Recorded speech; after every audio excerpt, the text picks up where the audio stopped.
राजस्थान में पर्यटन को साल भर गतिशील बनाए रखने और युवाओं के लिए नए रोजगार अवसर पैदा करने के लिहाज से नाइट टूरिज्म और इवेंट इकोनॉमी को लेकर बजट में ठोस योजना आने की मांग तेज हो गई है।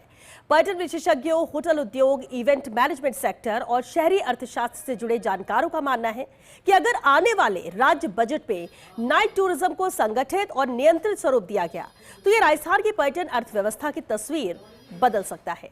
देखिए फर्स्ट इंडिया न्यूज की ये खास रिपोर्ट।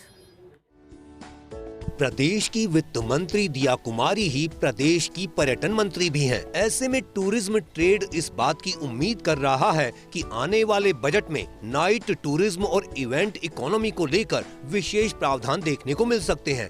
वर्तमान में राजस्थान का पर्यटन बड़े पैमाने पर डे टाइम आधारित है। शाम ढलते ही अधिकांश पर्यटन गतिविधियां ठहर जाती हैं, जबकि अंतर्राष्ट्रीय स्तर पर नाइट टूरिज्म को आय और रोजगार का बड़ा स्रोत माना जाता है। विशेषज्ञों का कहना है कि बजट में यदि light and sound show, night safari, night markets, heritage walk और म्यूजिक इवेंट्स को बढ़ावा देने की स्पष्ट नीति लाई जाती है तो पर्यटन सीजन की सीमाएं स्वतः समाप्त हो सकती हैं। पर्यटन उद्योग से जुड़े संगठनों ने सुझाव दिया है कि जयपुर, जोधपुर, उदयपुर को जोड़ते हुए एक संगठित नाइट टूरिज्म सर्किट विकसित किया जाए।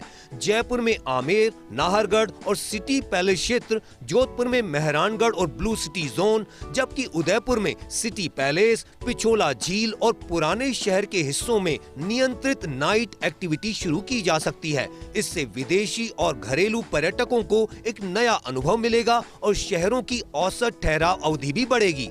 विशेषज्ञों का स्पष्ट कहना है कि नाइट टूरिज्म का विकास संरक्षण के साथ संतुलन के सिद्धांत पर होना चाहिए। ऐतिहासिक स्मारकों और विरासत स्थलों पर सीमित संख्या में पर्यटकों, समय सीमा और ध्वनि प्रकाश के मानकों के साथ गतिविधियां संचालित की जाएं। बजट में इसके लिए अलग से फंड और तकनीकी गाइडलाइंस तय करने का सुझाव दिया गया है। नाइट टूरिज्म का सबसे बड़ा सामाजिक लाभ स्थानीय कलाकारों और स्ट्रीट परफॉर्मर्स को मिल सकता है। लोक संगीत, कठपुतली, कालबेलिया, मांड गायन और समकालीन परफॉर्मेंस आर्ट के लिए स्थायी नाइट प्लेटफॉर्म तैयार किए जाने की मांग की जा रही है। इससे न सिर्फ सांस्कृतिक पहचान मजबूत होगी बल्कि हजारों युवाओं को प्रत्यक्ष और अप्रत्यक्ष रोजगार मिलेगा। Event management, sound lighting, security, transport, food और डिजिटल प्रमोशन जैसे सेक्टर्स में इवेंट इकोनॉमी के जरिए बड़े पैमाने पर रोजगार सृजन संभव है।